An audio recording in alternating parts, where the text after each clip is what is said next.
Hello and welcome. This is Nationwide on the network service of the NTA. We are live in Abuja. I am Chinenye Nwoye. Remember, you can follow this news broadcast live on our website at www.nta.ng/live and on all our social media handles displayed on your screen for updates. The Nigerian Association of Resident Doctors, NARD, has suspended its two-day warning strike, effective immediately, as announced by its president, Dr. Tokbe Oshundara, on this Sunday. The decision follows a partial fulfillment of the association's demands by the federal government, with more assurance to address remaining concerns. Dr. Oshundara says the strike has been suspended as a gesture of goodwill to support Nigerians seeking health care services at their facilities. The NARD president further states that some of their demands have been met and the government has committed to resolving other issues. NARD plans to monitor the government's progress on outstanding demands, including unpaid arrears and the downgrading of membership certificates issued by the West African College of Physicians and Surgeons by the Medical and Dental Council of Nigeria. The second ECOWAS conference on Lassa fever has ended in Abidjan, Côte d'Ivoire, with a commitment to advance recommendations on upscaling the activities of the WHO Regional Center for Disease Surveillance and Vaccine Development towards effective control of Lassa fever in West Africa. Kelvin Ewonaye reports. 4 days of intense conversations, scientific presentations on diverse areas of Lassa fever research and evaluation of disease surveillance patterns by a gathering of over 500 scientists and policymakers have now put member states of ECOWAS on a better footing to not only design a better Lassa fever response strategy, but the establishment of a regional policy and action plan to combat the impact of the disease, seen as one of the most devastating health challenges in the sub-region. Now referred to as the Abidjan Momentum, the framework also encompasses a place for traditional medicine research and application for the control of the disease.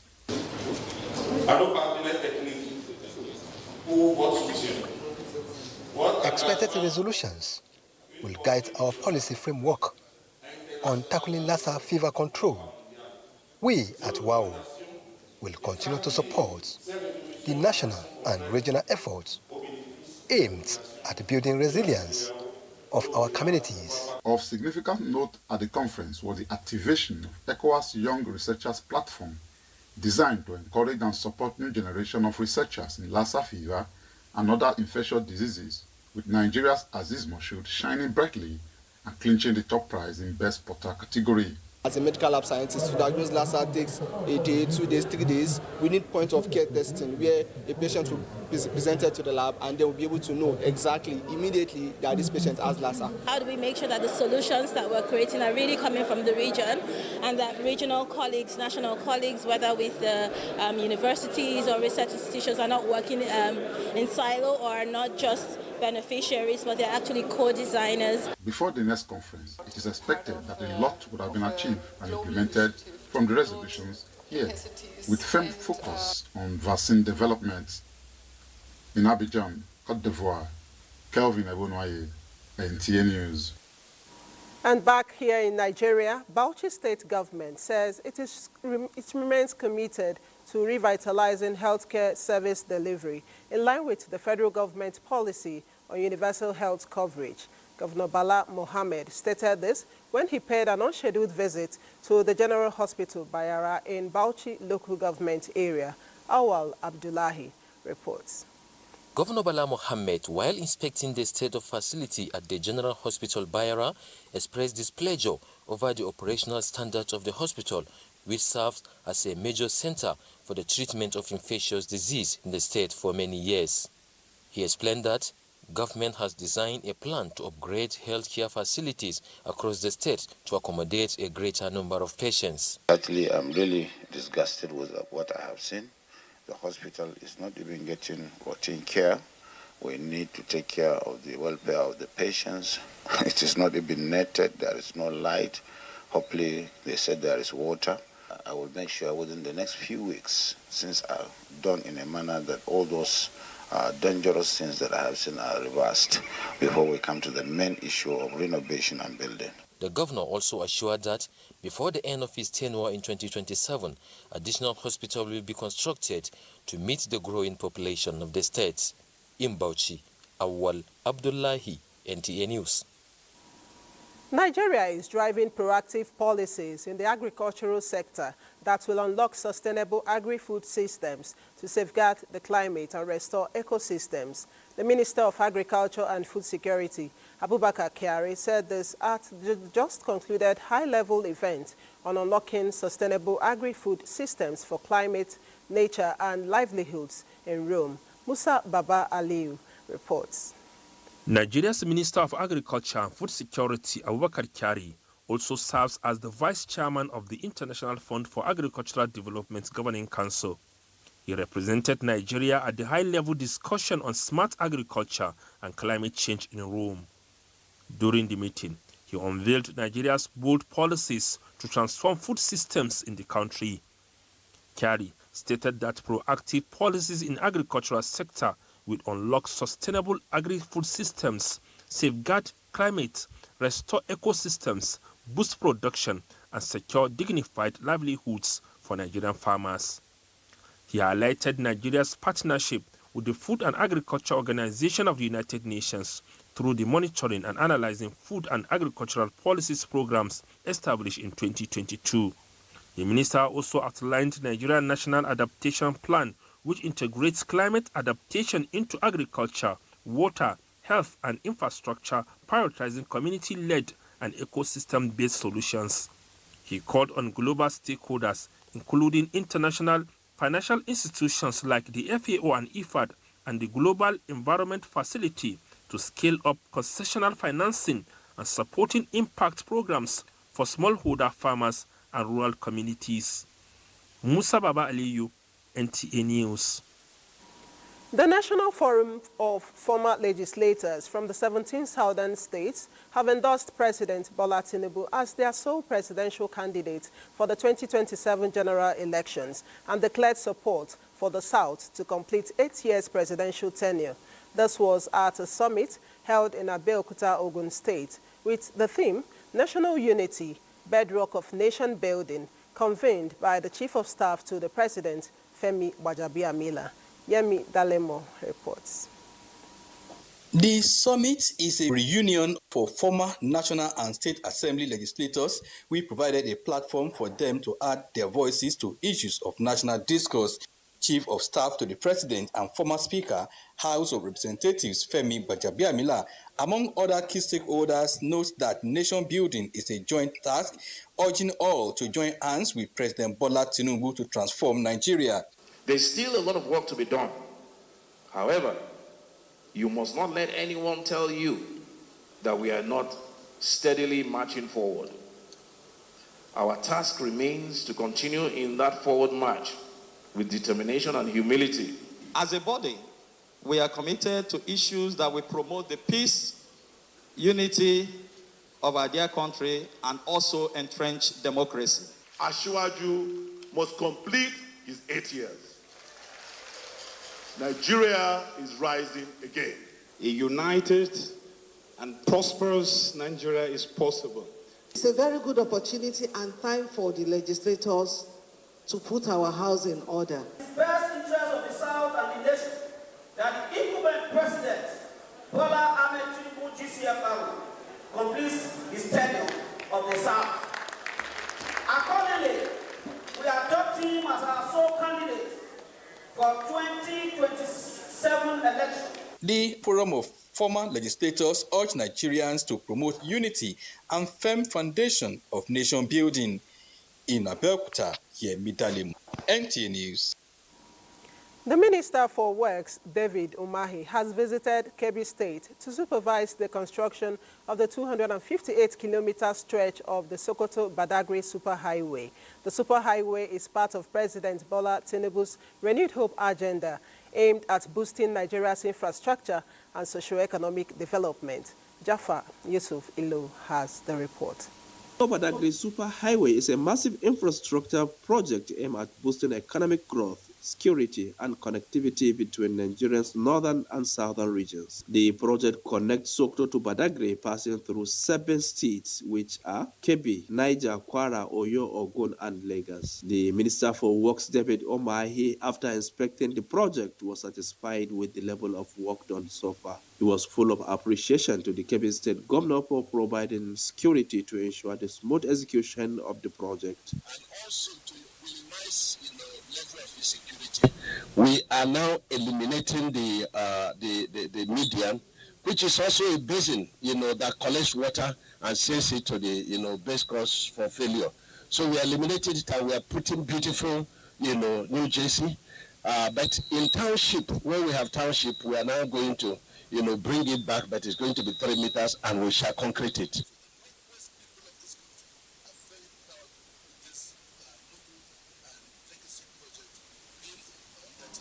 We'll bring cheering news for train users, enthusiasts, and businessmen and women who rely on the Abuja-Kaduna rail route for economic activities. Our correspondent, Ladi Bala, brings us the latest on the repair work on the damaged rail track.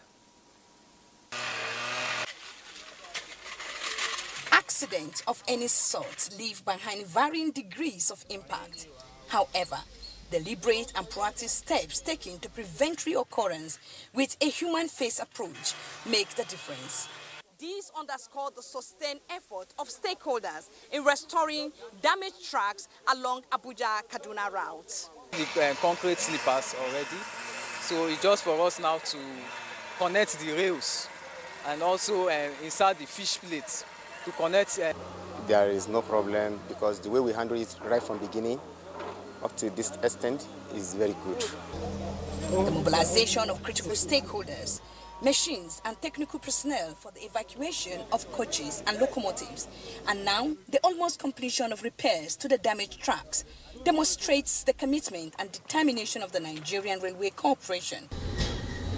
Specifically, laying of the track, that is to assure fitness for traffic at the site here, is 90% completed. The site shows no sign of train derailment, only relentless workers laying sleepers, rails and related materials, as well as unheard echo of hope of restoration of train services lingering in the air. From the Kaduna-Abuja train derailment scene, Ladibala, NTA News. Many thanks for staying on. Accelerating disability inclusion and aligning Nigeria's Disability Act with the United Nations Convention on the Rights of Persons with Disabilities will promote inclusive practices, equal opportunities, and sustainable development. Some of the key resolutions at a stakeholders roundtable captured by Juliana Nicholas. The report is presented from our studios. A significant move to deepen disability inclusion and strengthen Nigeria's commitment to global practices aimed at accelerating the implementation of the National Disability Act in Abuja. While narrating some challenges faced by persons with disabilities, the meeting also emphasized the need for proper alignment and a call for urgent actions and inclusive practices embedded in all programs, thus bridging the gap from paper to practice. So the UNDIS was developed to strengthen disability inclusion across all pillars of the UN work. And this strategy serves as a system-wide policy and accountability framework for the UN. The Commission is set to roll out the mandatory certificates of compliance, which will streamline compliance. The guidelines in this novel procedure is awaiting gazetting. Let us empower organization of persons with disability and local champion that leads the way. Inclusion must be driven by those it most affect. Speeding the implementation requires a kind of multifaceted approach. Everybody has to come on board. Getting UN involved in coordinating, bringing government officials, civil society organization persons with disability. We have a lot of reports. Participants' expectations from the high-level deliberations include mutual commitment and strategic collaboration, hoping that governments at all levels will take actionable steps to accelerate the achievement and inclusive development in Nigeria. Nasarawa state government is building skills among 600 teenagers from primary and secondary schools to equip them for self-reliance and employability. Aliyu Tijani reports that the event, which commenced with a symbolic walk to mark the inaugural Nasarawa Vocational Skills Day, has the theme, One Family, One Technician. A one-month Catch Them Young skills acquisition training facilitated by the Wing Commander Abdullah Ibrahim Vocation Skills Acquisition Center saw 600 students between age of 5 to 15 years equipped and prepared for the competitive labor market ahead. They were rigorously trained in ICT, tailoring, baking and cosmetology. Governor Abdullahi Sule congratulates them for making judicious use of their vocation and urged them to use skills acquired to create jobs. The state government targets 1,000 participants in the next exercise. As Governor Sule says, plans are on the way to build skills acquisition center in each of the 3 senatorial zones. I'm hoping and praying that we will end up also having technical and vocational centers such as this, at least one in every one of these senatorial zones, because I believe now most of you who are here are probably from around Lafia local government, maybe Doma, maybe OD, and places close by, maybe Nasarawa, Igor.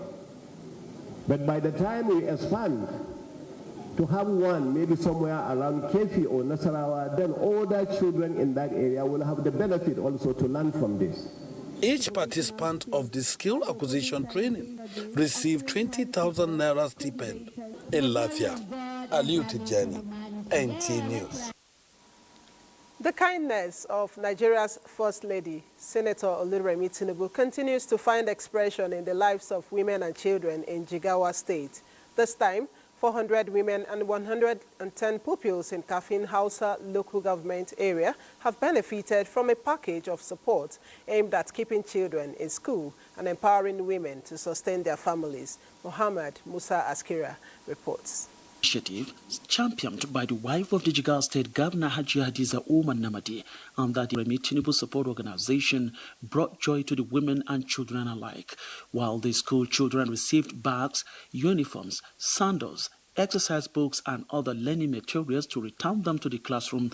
The women were supported with cash to boost their small-scale businesses. The gesture, organizers say, is a reminder of the compassion of Senator Oluremi Tinubu for Nigerian women and children and a call on the beneficiaries to make judicious use of the support for the good of their families. It would be recalled that only last week, 500 women across Jigawa State received 50,000 naira each, courtesy of the Renewed Hope initiative of the First Lady to uplift women economically and improve the lives of children across Nigeria. No child is denied the opportunity to go to school. This is the renewed hope we are bringing to Jigawa State. To our beneficiaries today, I urge you to make the best use of the support you are receiving. Let it be the seed grows into prosperity for you and your families. For the women and children of Kafin Hausa, the message is clear. They are not forgotten. Muhammad Musa Askira, NTA News. Aimed at creating access to quality education for all, President Tinubu's Renewed Hope agenda continues to make an impact on more people in Ebonyi as the state government takes the message to rural areas. Fortunate also reports that the program is aimed at ensuring a brighter future for indigent school children. As schools resumed nationwide, saw to the distribution of educational materials to over 700 secondary schools across Okofia community in Ebonyi State by the state government in demonstration of Governor Francis Nwifuru's determination to reposition education sector in line with the federal government's policy. In addition to the provision of the materials, many brilliant students among them will also gain automatic and full scholarship under the state government's scholarship scheme. Whoever is so gifted in any field, be it in education and other sector of life, will draw the strength to move forward. In sustenance and in support to His Excellency, the Governor's People's Charter of Need in the education sector. For 2024-2025 academic session, stakeholders in the sector aligned themselves with the new policy of the federal government on school curriculum, describing the distribution of the materials as timely. The passion the governor of Borno State has for education is contagious and infectious. The new policy from the federal government have come to bring a new curriculum for us. We are implementing 100%. The recipients of the government gesture, who were overwhelmed with joy, promised to make judicious use of the opportunity and to take their studies seriously. In Abakaliki, Fortunate Ozo, NTA News. Lagos is our first port of call on Nationwide, and Adeola is standing by to bring us the next set of reports. Hello, Adeola. Multilingual education is pivotal in harnessing Nigeria's diverse linguistics resources, promoting inclusivity and fostering national unity. Experts believe that embracing multiple languages can significantly enhance learning outcomes, preserve the nation's rich cultural heritage, and equip citizens with the skills necessary for effective global engagement. Adejoke Odeka will tell us more. They say is a disease, a stark reality for many. I took to the streets in search of real-life stories from individuals who have felt the weight of illiteracy. I was working in a company for 4 years, 6 years. I left that company because I cannot read, I cannot write. And it's a challenge. You can't even be online successfully without being able to read and write. It's given me a lot of opportunities. It has opened doors for me, in terms of connecting with clients. People refer me to clients. By championing multilingual education to unlock illiteracy's transformative power, experts say literacy extends far beyond reading and writing, fostering critical thinking, cultural preservation, and global understanding for a more peaceful and inclusive society. Multilingual education should be embraced. It may help to cope with the problem of cognitive, affective, and psychomotive development of children. They would perceive the world from the philosophical worldview of their own culture, especially in Africa, and that will make them more productive citizens. For a world where literacy ignites change, experts say inclusive policies and community-driven initiatives that brings about linguistic diversity, unlock boundless opportunities, and nurture lasting peace are needed. In Lagos, Adejoke Odeka, NTA News.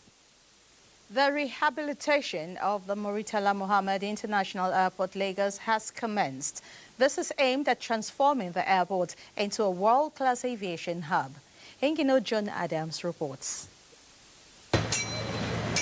Workers on site, just as promised by the federal government. They are already working on the road leading to the drop-off and pick-up points, as well as the landscaping of the central square located in front of the terminal buildings in order to create a welcoming atmosphere for arriving passengers. This move has been commended by key players in the aviation sector who say renovation of the nearly 50-year-old terminal will enhance public safety and support Nigeria's growing aviation industry. That is Nigeria's premier airport. And whatever the federal government can do to ensure that it meets global standards, it should be done. And I think the decision to rehabilitate our airport is the best. I think it's only a win for Nigeria because usually the airport is usually the first point of contact when people come into the country.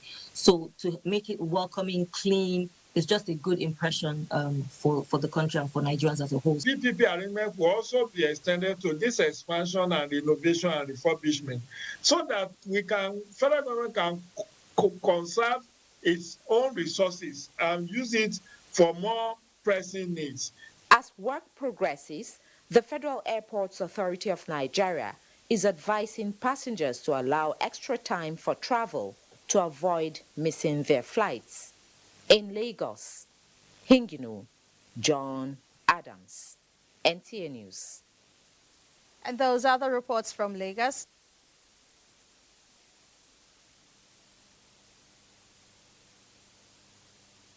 Borno State Governor Professor Babagana Umar Zulum has inaugurated a new 48 classrooms integrated high Islamic college in Baga, Kukawa local government area. The college is specifically designed to offer Al-Majri a comprehensive second chance at acquiring a balanced education. Its curriculum seamlessly integrates modern formal education with traditional Islamic knowledge and practical vocational skills training. Mohammed Goni reports. The over 20 high Islamic colleges, with more others coming on board, are part of efforts to counter the dangerous ideology of Boko Haram and to enable the products of such institutions attain higher education. Governor Zulum described the initiative as a critical part of his administration's policy of empowering the youth to address the problem of illiteracy and the root causes of insecurity facing the state. The governor said his administration will ensure that they get quality education which can qualify them to sit for the Joint Admission and Matriculation Board examination that allows them get admission into tertiary institutions in Nigeria. Professor Zulum, who expressed excitement about the enrollment drive in Baga town, said government will do everything possible to retain them until they complete their studies. Commissioner for Education, Science, Technology and Innovation, Lassa noted that the state government had provided students with free uniforms, books and other learning materials. He added that the teachers are community-based and 23 of them are all residents of Baga community.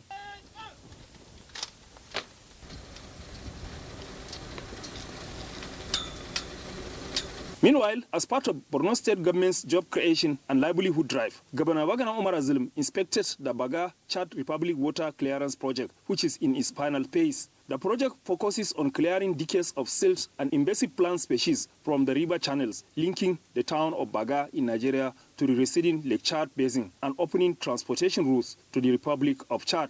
I believe this will be a game changer, and I want to commend the Federal Republic of Nigeria. I want to commend the Nigerian military, commend the naval commander, as well as the Chief of Army Staff, as well as the Chief of Naval Staff, and all other military officers that are working tediously to ensure that access to Chad is often via the waterways. He also stated that the project will enhance the means of livelihood of the community.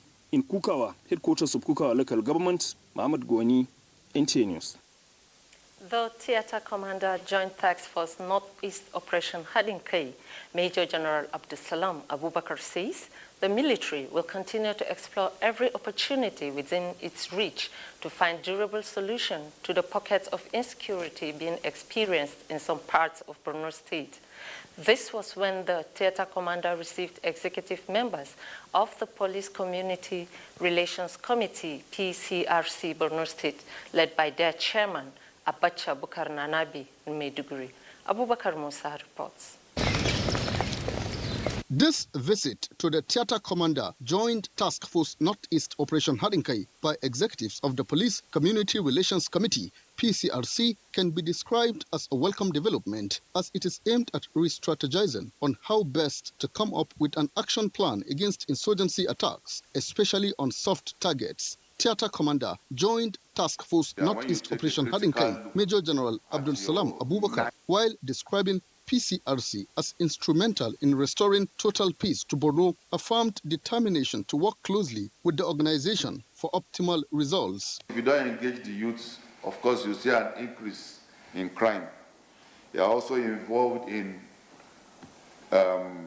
crime prevention and supporting police programs. So all these roles which you play are very, very crucial to the mandate of Operation Hadinkai. We condole and show our sympathy with you over the demise of Commander MIB Brigade, late Colonel B. Umoru of 7th Nigerian Army, Maiduguri. The visit, which the PCRC reiterated is to seek collaboration of the military in tackling internal security, also afforded the chance to not only introduce members and their assigned roles, but acknowledge the military's tremendous support over the years, especially its participation in PCRC's capacity building workshop in August this year in Maiduguri. Abubakar Musa, NTA News. And those are the reports from Maiduguri. We now head back to Abuja, where Chine has more on nationwide news. Many thanks, Wadiam. Troops of 12th Brigade in Nigerian Army under Operation Accord 3, in conjunction with other hybrid forces, have eliminated a notorious criminal in Kogi State, Babangida Kachala, second in command to Kachala Shuaibu, the leader of a bandit group. The troops engaged bandits hibernating within Ofere Forest and the General Ayetoro area. A statement by the Assistant Director, Army Public Relations, Lieutenant Hassan Abdullahi, says a fully loaded magazine, 31 handsets, a blood pressure machine, and illicit drugs were recovered. The National Security Advisor, Nuhu Ribadu, says there will be no hiding place for non-state actors undermining the peace and stability of Nigeria. This was in a message delivered to graduates of a special squad of the Nigeria Forest Security Service held at the Police Mobile Force Training College in La Orangun, Osun State. Femi Afariogun reports. The proliferation of small arms and light weapons further escalates insecurity in ungoverned spaces, fueling violence and perpetuating cycles of conflict. In view of this, President Bola Ahmed Tinubu proposed the establishment of a National Forest Guard to complement the security architecture of the country. The National Security Advisor, Nuhu Ribado, believes the special squad comprising vigilantes, civilian joint task force, and hunters have what it takes to stem the tide of banditry, kidnapping, and insurgency in the forest. He says President Tinubu is committed to protect every part of the country. Today's graduation is a further statement of intent showing that the government will deny criminals the cover they seek in our forest. I therefore urge those who choose violence and criminality to reconsider and embrace the path of peace and lawful conduct. That with the level of what we have achieved, we are going to have a saga in this issue of terrorism, kidnapping, cattle rustling, and even rescue of kidnapped victims. We all draw them from their various places where they belong. So we are all training them and returning them back to those areas that they are already familiar with. We have been fighting insurgency without enough support.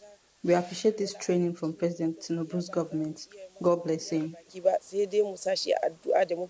The special squad of 616 personnel drawn from the northeast, northwest, and north central have been trained for 12 weeks. From the Police Mobile Force Training College, Ilarogo, Femi Afariogo, NTA News. An Indian businessman and 3 Nigerian accomplices have been arrested by the National Drug Law Enforcement Agency, NDLEA, in connection with the seizure of more than 2 million pills of tramadol intercepted at the Murtala Mohammed International Airport in Ikeja, Lagos. This arrest is part of the agency's ongoing efforts to combat illicit substance trafficking across the country. Sawa Khalil Ibrahim reports. The tramadol shipment is estimated at more than 3 billion naira in street value, imported from Delhi, India, and disguised as multivitamins in 114 cartons. Clearing agents, 2 drivers, and Indian businessman were arrested in connection with the shipment. Additionally, at the Terminal 2 departure gate of the airport, NDLEA operatives intercepted a passenger with 900 grams of skunk concealed in crayfish. While in Abuja, a 29-year-old dispatch rider was arrested with 50.7 grams of cocaine and 66 grams of loud. In Anambra State, a couple was arrested with 13.9 kilograms of methamphetamine and 5.3 grams of skunk. In Ogun State, 3 transborder drug traffickers were nabbed with 394 grams of skunk, and 3 motorcycles used to convey the illicit consignment were recovered. In Abuja, Salwa Khalil Ibrahim, NTA News. Jos is next on our lineup on Nationwide, and Mary will be our guide for the stories trending in that zone. Hello, Mary, you are on.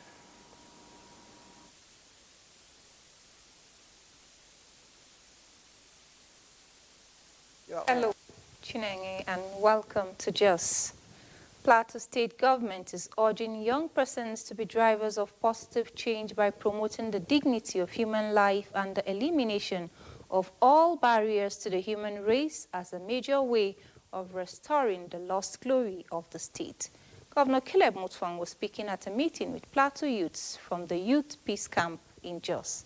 Priscilla Grumnan has the details. The Plateau Youth Peace Camp is an initiative of the State Peace Building Agency, which attracts young persons from the 17 local government areas of the state. The training exposes them to the dangers of engaging in violent conflicts that have led to wanton destruction of lives and property of citizens. Governor Caleb Mutfwang appeals to the youth to be agents of peace, lamenting the divide that has been created over the years. The governor also admonished them to work for peace and always practice peace wherever they go for meaningful development. If we are going to become ambassadors of peace, we are going to become change makers, then we ourselves must see the dignity and the value of the human being. The Director General of the Plateau State Peace Building Agency says the initiative aims at remolding them and changing their thinking towards promoting peace and harmonious existence. We expect that at the end of this camp, and we're beginning to see that that is happening, a positive mindset change among participating youths, shifting from division and mistrust towards unity, collaboration, and shared responsibility for peace building in their communities. One of the resource persons, Professor Chris Kwaja, assured the governor that the trainees have made a resolution that never again will they be used for violence.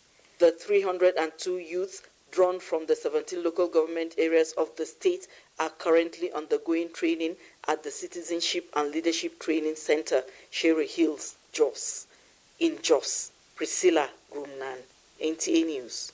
Governor Caleb Mutfwang has inaugurated the newly constructed Jos Metropolitan Development Board markets in Bukuru to assist roaming traders, especially women that have been displaced by crisis. Ijoma Ozemena reports. The market has 165 shops, 133 lock-up shops, 16 warehouses, and an open space that can accommodate more than 2,000 traders and parking lots.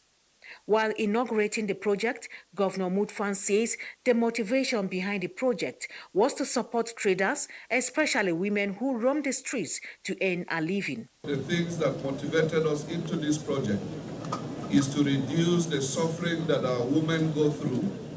And let me use this occasion to salute our mothers on the plateau, who are the economic earners for their families. We appreciate all you do and will continue to look for ways to support you. He adds that the market is not just an economic hub, but a major source of livelihood that is in line with the Greater Jos Master Plan, all in an attempt to restore dignity to the traders, stressing that his administration will continue to expand the economic space that will be open to the global market. The project has an economic plan that will accommodate more traders that will change the landscape of Bukuru into a modern city. The JMDB market Bukuru is a testament to our commitment to creating modern, efficient, and sustainable economic infrastructure. In Jos, Ijoma Ozemena, NTA News.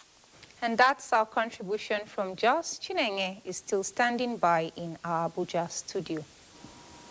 Thank you so much, Mary. The Nigerian Navy says it is constantly adapting to meet the ever-evolving security challenges of the 21st century, remaining proactive and forward-thinking, part of remarks by the Chief of Naval Staff, Vice Admiral Emmanuel Ikechukwu Ogala during the graduation ceremony of Naval Police Officer Basic Course 14 and Able Regulating Qualifying Course 16 2025 in Makudi. Charles Alba reports. The Nigerian Navy Provost and Regulating School has continued to train and retrain officers and men of the formation to equip them with technical, professional knowledge and skills in line with global best practices and to enable them to effectively tackle emerging security challenges and other careers in the maritime domain. This time, more than 60 personnel were involved in the rigorous 4 months training. By the powers conferred on me, confer on you as provost officers and able regulators in the Nigerian Navy. As you prepare to continue with your professional journey, I want to assure you that the Nigerian Navy, under the present leadership, remains committed to providing you with the necessary resources, training, and support to excel in your respective careers. The graduates might home with certificates, while others who excellently distinguished themselves received awards. Charles Abba, NTA News. Let's now go to Benin, our Benin network centers to get a few more stories from Uduak. Chine, welcome to Benin. Delta State Governor Sheriff Oboriweri has presented a certificate of occupancy to the Federal Mortgage Bank of Nigeria for the construction of a workers' housing estate in Abuja, Osimili North Local Government Area of the state. The governor made the presentation when he received the management of a Federal Mortgage Bank of Nigeria, led by the Executive Director, Loans and Mortgage Services, Dr. Mohammed Abdul at Government House, Asaba. Suzanne Su reports. To address housing deficit, especially among low-income earners in the state, Governor Sheriff Oboriweri has taken a bold step further. This he did by presenting a certificate of occupancy for a land measuring about 10.1 hectares and situated at Core Area 2, Abuja, and located for the development of a housing scheme under the collaboration of the Federal Mortgage Bank of Nigeria, Nigerian Labour Congress NLC, and Trade Union Congress TUC. He also waived the statutory fees amounting to about 200 million naira to ease the acquisition process in the interests of the workers. Their salary has been consumed by rent. Those who are not able to build their houses, they pay a lot in rent. I appeal to the Federal Mortgage Bank of Nigeria to ensure that the project is completed in good time. The Managing Director and Chief Executive Officer of the Federal Mortgage Bank of Nigeria, who was represented by the Executive Director of Loans and Mortgage Services, Dr. Mohammed Sani Abdul, added that the bank currently has about 9 ongoing housing projects in Lagos, Abuja, Kano, and other parts of the country, and is determined to replicate the initiative in Delta State. It's now in our ministry going through the mill so that the modalities of executing them at the local governments will come. I want you to be part of the first stage that will offtake. High point of the visit was presentation of the certificate of occupancy to the team leader by the governor in Asaba. Susan Esu, NTA News. In a renewed onslaught against criminals, the Edo State Special Securities Court, codenamed Operation Flush Out Cultists and Kidnappers, has conducted a large-scale bush combing operation, leading to the recovery of firearms and ammunition, as well as 2 houses allegedly used by kidnappers. Goodluck Kenaini reports. The coordinated exercise was carried out under the direct supervision of the Chief Security Officer, CSO, and the Governor's Principal Security Officer, PSO. The multi-agency effort, which include the Army, police, and local security operatives, saw the personnel trekking for hours in trails of kidnappers, with particular attention on the Benin-Akure Road corridor, where passengers of a transport company, New Edo Line, were recently kidnapped. 2 locally made double-barrel guns and 1 live cartridge were found in adjoining communities. Similarly, 2 abandoned houses allegedly used by kidnappers were uncovered in Abuja forest. For the now, we would go back as we continue our search to have a kind of a comprehensive meeting with the hunters and those in the community. The youth of each community should be engaged in this process, and the governor is the #1 security officer in the state. He's continuously monitoring our movement. Activities of kidnappers are said to have become rampant along the route, and this for the community leaders has outstretched the effort of local hunters. All this while, we carry our hunters union to make sure say we do our best. It's clearing the road to make it wide so that when you are here, you'll be seen far. The squad had embarked on a show of force exercise across the 3 senatorial districts, reassuring residents of government's commitment to safety. Good luck, Inaini, NT News. Good luck, Inaini, NT News. And that's it from Benin. It's back to Chineye in Abuja for more on Nationwide. Udwa Kachibong there in our Benin Network Center. Thank you so much. And for the latest in the world of sports, let's now join Suleiman Musa on Sports Update. Nigeria's Israel Okon and Kayinsola Ajayi have booked their places in the men's 100-meter semi-finals at the World Athletics Championship in Tokyo, Japan, competing in his first senior global outing. Okon impressed with a 10.04 run to win his heat, finishing ahead of Britain's Zainel Hooks at 10.06 and Olympic champion Marcel Jacobs of Italy in 10.20s. Ajayi meanwhile clocked a lifetime best of 9.88. He placed second in his heat, a mere 0.01s. To boxing, Terence Crawford edged his name deeper into boxing history with a sensational point victory over Saul Cancelo Alvarez in Las Vegas, becoming the first male fighter in the modern era to reign as undisputed champion across 3 weight divisions at Allegiant Stadium. The 37-year-old American jumped up 2 weight classes and produced a masterclass in skill, defense, and precision, confirming his pound-for-pound supremacy, though the scorecards read closer than many ringside observers expected. 116 to 112, 115 to 113, 115 to 113. The unanimous verdict crowned a defining night that will stand as one of the sport's greatest performances. To golf, world #1 Scottie Scheffler fired a sizzling 8 under par 64 to close within 2 strokes of leader and fellow Ryder Cup teammate Ben Griffin after a 3rd round of Procure Championship. Griffin caddied a composed 70 to maintain top spot at 16 under, holding a slender 1-shot advantage over rising star Jackson Cuvon at Napa Silverado Country Club. Cuvon, a 20-year-old amateur from Auburn University, surged into outright second place with a 4 under 68. Scheffler and Griffin with Sports Update. Suleiman Musa, NTA News. And that is it on Nationwide. We thank you so much for being a part of